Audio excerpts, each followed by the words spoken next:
کہ تقدیر کے جو عام عقیدے میں ہم تقدیر کہتے ہیں اس کے دو پہلو ہیں۔ ایک پہلو ہے ما اصاب علی الانسان، جو کچھ انسان پر آتا ہے مصیبت، جیسے ابھی آیت میں نے پڑھی ما اصاب من مصیبت فی الارض ولا فی انفسکم۔ ہم ہر وقت زد میں ہیں، کوئی تکلیف آ گئی، کوئی مصیبت آ گئی، کوئی بیماری آ گئی، کوئی حادثہ ہو گیا، کوئی بچہ فوت ہو گیا، کوئی عزیز جو ہے وہ فوت ہو گیا، یہ ہر وقت حوادث ہے۔ تو جو بھی کچھ پیش آتا ہے وہ علم خداوندی میں ہمیشہ سے تھا۔ یہی وجہ ہے کہ ایک اور حدیث ہے ابن الدیلمی سے، لمبی حدیث ہے وہ، لیکن اس کے اندر جو آخری ٹکڑا ہے وَتَعْلَمَ، یعنی انسان کے نجات کے لیے لازم ہے کہ یہ بات بھی تم جان لو انما اصابک لم یکن لیخطئک وانما اخطاک لم یکن لیصیبک ولو مت علی غیر ھذا، اگر تم اس کے سوا کسی صورت پر ہوگے تو جہنم میں داخل ہو جاؤ گے، لدخلت النار۔ یہ جان لو کہ جو چیز تم پر آئی وہ آنی ہی آنی تھی۔ دیکھیے ہوتا کیا ہے، کاش کہ میں اگر یوں کر لیتا تو یہ نہ ہوتا، بس یہی ایمان بالقدر کے منافی ہے۔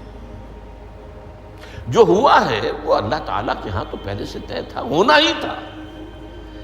تمہاری کوئی تدبیر، کاش کہ میں اس وقت یہ کر لیتا، یہ لو، اسی لیے ایک حدیث میں الفاظ آئے ہیں ان کلمۃ لو تفتح عمل الشیطان، اس لو سے، کاش، اس سے شیطانی عمل شروع ہو جاتا ہے۔ کاش کہ یہ ہو جاتا، کاش میں یہ نہ کرتا، کاش کہ ہو جاتا، تو یہ نہیں۔ تعلم انما اصابک لم یکن لیخطئک، تو جان لے اس بات کو کہ جو چیز تم پر آئی ہے وہ ہرگز ٹلنے والی نہیں تھی۔ کوئی تدبیر تم کر لیتے، کوئی کسی وقت کوئی ہیلا کر لیتے، کوئی تم قدم اٹھا لیتے، کچھ بھی کر لیتے، وہ تو آنی ہی آنی تھی۔ وما انما اخطاک، جو چیز تم سے چھوٹ گئی، رہ گئی، نہیں ملی۔ ایک ویکنسی ایڈورٹائز ہوئی تھی، آپ نے بھی درخواست دی تھی، آپ کو نہیں ملی، اب آپ ہو کاش کہ میں نے فلاں سے سفارش کرا لی ہوتی، بس گئے۔ تو جو چیز چھوٹ گئی وہ چھوٹ جانی ہی تھی، اس میں قطعاً جو ہے کوئی شکل، کوئی تدبیر، کوئی سفارش، کسی طرح کا کوئی بھی ہیلا، کوئی جو ہے اس پہ کارگر نہیں ہو سکتا تھا۔ لم یکن لیصیبک ومت علی غیر ذالک، اگر تو اس کے سوا کسی کیفیت پر تیری موت واقع ہوئی، اگر یہ یقین نہیں ہے، یہ ہے تقدیر کا وہ مفہوم کہ جس کا تعلق ہے علی ما اصاب الانسان، جو انسان کے اوپر وارد ہو رہا ہے، اس کے ضمن میں تقدیر کا مفہوم کیا ہے، کہ جو ہوا ہے وہ تو ہونا ہی تھا، اس میں تو کسی شک و شبے کی گنجائش نہیں، بالکل قطع اللہ تعالیٰ کا فیصلہ ہے۔ البتہ در حقیقت ایک دوسرا پہلو ہے، ما یفعل الانسان، وہ جو انسان کرتا ہے۔ یہاں آ کر یہ تقدیر کا مسئلہ بہت ٹیڑھا ہو جاتا ہے۔ آیا میرے اندر کوئی اختیار بھی ہے کہ نہیں؟ Do I have any free choice؟ یا ہر شخص پہلے سے طے ہے؟ تقدیر کا ایک عام مفہوم یہ ہے، اور اس مفہوم میں بھی بعض روایات بھی ہیں جو اس کی تائید کرتی ہیں کہ ہر چیز پہلے سے طے ہے، لکھی ہوئی۔ اور یہ جو حدیث ہم نے ابھی پڑھی ہے، یہ گویا کہ اس کی ایک مثال ہے کہ وہ جو لکھ دیا گیا تھا، فرشتے نے لکھ دیا تھا، رحم مادر میں لکھ دیا تھا، شقی او سعید، یہ بدبخت ہے یا سعادت مند ہے۔ تو ایک شخص پوری عمر نیکی کے کام کرتا رہا، آخری وقت میں آ کر کوئی ایسا حادثہ پیش آ گیا کہ وہ اہل جہنم کے سے کام شروع کر دی اور جہنمی ہو گیا۔ یا ایک شخص ساری عمر جو ہے جہنمیوں کے سے کام کرتا رہا، آخری وقت میں آ کر کوئی ایسی توفیق ملی، کچھ ایسا معاملہ ہو گیا، توبہ کر لی اور اس نے جو ہے اہل جنت کے سے اعمال شروع کر دی، ضرورت ہو گئی۔ تو یہ جو ہے علامہ اصابک کا علیحدہ بات ہے، اور علامہ یفعل الانسان، انسان کیا کرتا ہے، اس میں اس کی قدرت کتنی ہے، اور یہ ہمارے ہاں فلسفے کا بڑا مشکل موضوع ہے، اسی کا نام ہے جبر و قدر۔ ہمارے اسلاف میں بھی کچھ لوگ ایسے ہیں متکلمین میں سے، دیکھیے ہمارے ہاں ایک وہ لوگ ہیں کہ جو اس پر قناعت کرتے ہیں کہ جو اللہ نے کہہ دیا اور رسول نے کہہ دیا، اس سے آگے ہم مین میخ نہیں نکالیں گے، وہ محفوظ راستے پر ہوتے ہیں۔ لیکن بہرحال انسان کو اللہ نے ایک عقل بھی دی ہے، اور یہ عقل سوالات اٹھاتی ہے، اور جو زیادہ ذہین انسان ہوتے ہیں ان کے اندر ان کی یہ مصیبت زیادہ ہوتی ہے، لہٰذا وہ تو سوچتے ہیں، کچھ نہ کچھ غور و فکر کرتے ہیں، بات سمجھنے کی کوشش کرتے ہیں۔ اس میں اب ہمارے ہاں دو طبقے ہو گئے، جبریہ قدریہ۔ ایک نقطہ نظر یہ ہے کہ انسان مجبور محض، کوئی اختیار نہیں، اور ایک یہ ہے کہ انسان قادر مطلق ہے، جو چاہتا ہے اپنے فیصلے میں مختار مطلق ہے، وہ فیصلہ کرتا ہے۔ انہیں قدریہ کہتے ہیں۔ تو جبریہ اور قدریہ ان کی بحثیں ہمارے ہیں، یہ وہی تقدیر کا مسئلہ جو میں نے کہا تھا، بحثوں میں آ کر الجھ جائے، آج تک حل نہیں ہوا، حل ہو سکتا ہی نہیں۔ اب اس کے ضمن میں علامہ اقبال کا ایک شعر آپ کو سناتا ہوں، وہ بہت اچھا لگتا ہے، بہت خوبصورت لگتا ہے شعر ہونے کے اعتبار سے۔ تقدیر کے پابند جمادات و نباتات، مومن صرف اللہ کے احکام کا پابند۔ اس میں انسان سے پابندی کی نفی کر دی گئی ہے، وہ صرف پابند ہے اللہ کے احکام کا۔ نتیجے کے اعتبار سے تو جو یہ شعر کہہ رہا ہے، جو بات وہ صحیح ہے، پابندی اصل جو ہے وہ اللہ کے احکام کی ہے، لیکن یہ کہ تقدیر کی پابندی سے انسان بھی پوری طرح آزاد نہیں ہے۔ یہ سمجھ لینا کہ یہ جمادات و نباتات ہی کا معاملہ، یہ غلط ہے، یہ مبالغہ ہے۔ ظاہر بات ہے کہ شاعر جو ہے، شاعر مبالغے سے بچ نہیں سکتا، چاہے وہ علامہ اقبال ہو، کوئی بھی ہو۔ تو اسی لیے سورہ شعراء کے اندر جو عام شعراء کی جو صفات بیان ہوئی ہیں وہ آپ کے ذہن میں آ گئی ہوگی۔ مبالغہ کرتے ہیں، فی کل واد یہیمون انہم یقولون ما لا یفعلون، وہ کہتے بھی وہ کچھ ہے جو کرتے نہیں ہیں، اور یہ بات تو علامہ اقبال پر بھی چشمہ ہوتی ہے۔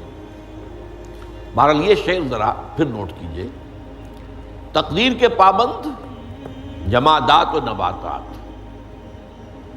مومن صرف اللہ کے احکام کا، کوئی بات صحیح نہیں۔ انسان بہت سے اعتبارات سے مجبور ہے۔ سب سے پہلے جو ہے انسان کے اندر ایک تقدیر نوعی ہے، نوع انسان۔ چھوٹی سی چڑیا اڑتی پھرتی ہے، انسان نہیں اڑ سکتا۔ آپ نے ٹھیک ہے مشین ایجاد کر لی، جہاز ایجاد کر لیا، آپ دوڑ رہے ہیں، 500 آدمی اور سینکڑوں من سامان لے کر جو ہے وہ جا رہا ہے، 747 ہو یا 757 ہو، یہ کر لیا ٹھیک ہے، خود نہیں اڑ سکتا۔ اب کیا کریں گے آپ؟ یہ تقدیر نوعی ہے، سپیشیز، ہر سپیشیز کے لیے اللہ نے ایک اندازہ مقرر کر دیا ہے، اس اندازے ہی میں رہے گا، اس سے باہر نہیں جا سکتا۔ پھر ایک تقدیر شخصی ہے۔ اب دیکھیے تقدیر شخصی کیا ہے؟ بعض اوصاف و صفات ہمیں وراثتاً ملتے ہیں، we have no choice۔ پہلے بھی یہ بات مانی جاتی تھی، آج جو ہے ذرا سائنٹیفک انداز میں ہم کہتے ہیں جینز میں چلا آ رہا ہے، اس جینز کو کوئی بدل سکتا ہے؟ جو جینز بھی آپ کو ملے اپنے والدین کی طرف سے، وہ آپ کی شخصیت کا ظاہر بات ہے کہ فیصلہ کن طرز پر اس کو ڈھال دیتے ہیں۔ جینز ہے، پابندی ہے۔ نمبر 2 یہ کہ خاص طور پر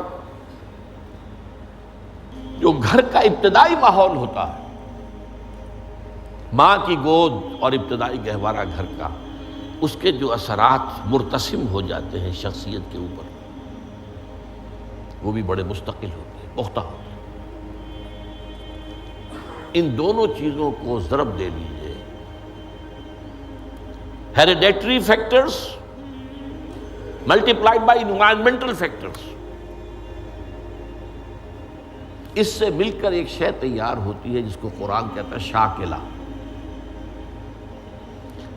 قل کل یعمل علی شاکلتہ فربکم اعلم بمن هو اہدی سبیلا، سورہ بنی اسرائیل۔ شاکلہ کسے کہتے ہیں؟ شاکلہ شکل دینے والی شے۔ آپ کو لوہا ڈھالنا ہے، کوئی خاص پرزہ بنانا ہے، اس کا پہلے سانچہ بناتے ہیں۔ لوہے کو پگھلا کے اس میں ڈالیں گے تو جیسا سانچہ ہوگا ویسا ہی لوہا جو ہے وہ شکل اختیار کرے، اسے شاکلہ کہتے ہیں۔ یہ شاکلہ جو ہے ہر انسان کا، اس سے باہر انسان نہیں جا سکتا۔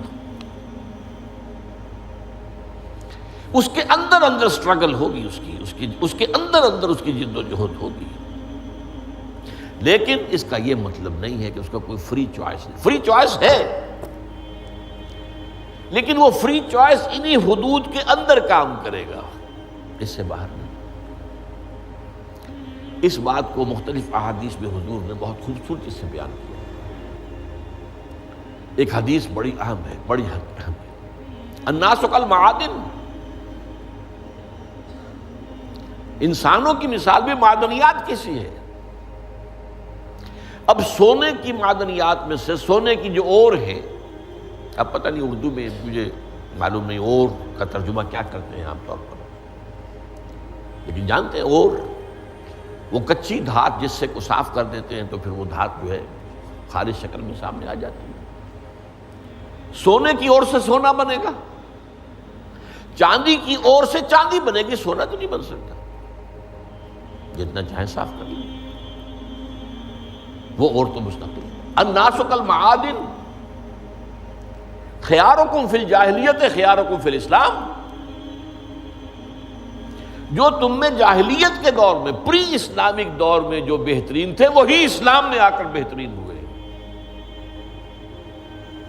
وہ اور سونے کی تھی وہ صاف ہو گئی ہے، اور سونا جو ہے وہ نکھر کر خالص سونا بن کر آ گیا ہے، اسلام نے صاف کر دیا۔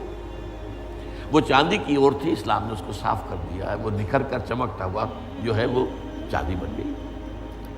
لیکن یہ کہ اذا فقہوا، البتہ پھر اس میں ایک اضافہ کیا حضور نے، جبکہ ان کے اندر دین کا فہم داخل ہو جائے تو یہ کہ جو بہترین پہلے تھے وہی بہترین اب ہوں گے۔ اسلام لانے سے پہلے بھی بہترین ابو بکر تھے، اسلام لانے کے بعد بھی بہترین ابو بکر۔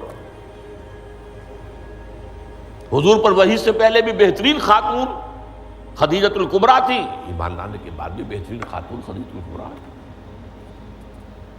اور دوسری حدیث سنیے، عن ابی الدرداء رضی اللہ تعالی عنہ قال بینما نحن عند رسول اللہ صلی اللہ علیہ وسلم، اسی حال میں کہ ہم ایک روز ہم حضور کے پاس تھے، نتناکرون ما یکون، اور ہم ذرا سوچ رہے تھے کیا کیا کچھ پیش آنے والا ہے دنیا میں۔ اذ قال رسول اللہ صلی اللہ علیہ وسلم، جبکہ حضور نے ہم سے ایک بات کہی، بڑی غور سے سنیے۔ اذا سمعتم بجبل انزال عن مکانہ فصدقوہ، اگر تم یہ سنو کہ کوئی پہاڑ اپنی جگہ سے ٹل گیا تو مان لینا۔ وَإِذَا سَمِعْتُمْ بِرَجُلٍ تَغَيَّرَ عَنْ خَلْقِهِ فَلَا تُصَدِّقُوهُ، اور اگر تم سنو کہ کوئی شخص جو ہے وہ اپنی سرشت سے، اپنی جبلت سے بدل گیا تو کبھی نہ مانو۔